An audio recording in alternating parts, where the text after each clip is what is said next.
Those who belittle the value of an order of merit chase may need to look away now. The race to Dubai has never seemed more appropriately named, given the appealing pursuit likely to occur in the Middle East from Thursday.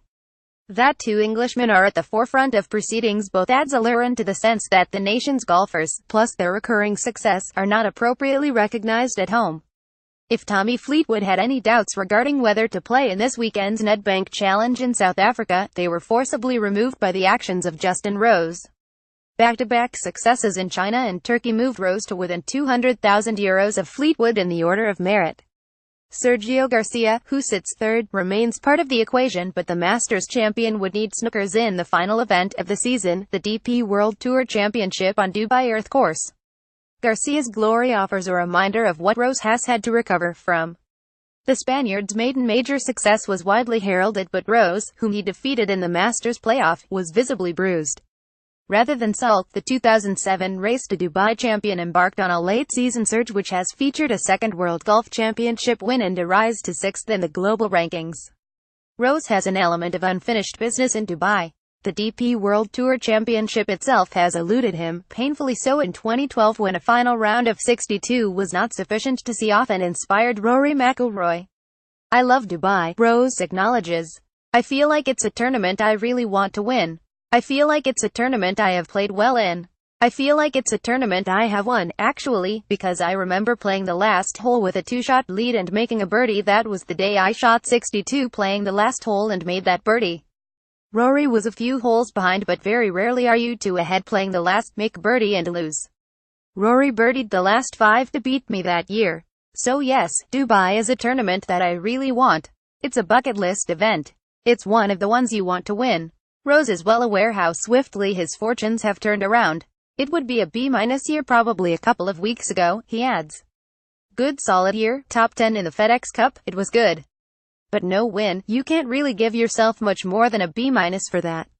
Now I'm probably at an ominous, with one putt at Augusta away from being an A+. I've been very consistent this year. I've played a lot of good, solid golf and it just hasn't converted into wins. Now I've checked that box and now it begins to be a pretty good year." Fleetwood's eye-catching displays came much earlier, showing how a season-long narrative can play out. The Southport man has played considerably more events than Rose in amassing his winnings of more than €4 million. Fleetwood won in Dubai in January, was runner-up in Mark's World Golf Championship and lifted another trophy at the French Open in July. Relatively speaking, things have tailed off since then, but Fleetwood had the birth of his first child as an off-course mitigating factor. "Hats off to Rosie for the way he's played over the last couple of weeks," Fleetwood says. "Justin is peaking. I had quite a bit of time off sort of late summer because I had other priorities at the time. But now I feel fresh. If anything's not right at the moment with my game, one feel fresh enough that I can put in a couple of extra hours practice. Normally this time of the year, it's been a long stretch and it's been a long season and people are getting tired. For me, I feel great." Garcia has regularly displayed an indifferent attitude towards the conclusion to the Race to Dubai, to the point where he has never appeared altogether bothered about winning it. This year, at least, he has the valid explanation of that Augusta triumph and all the associated subsequent time constraints. "The order of merit is a motivation, but it's not going to change my schedule," said Garcia recently.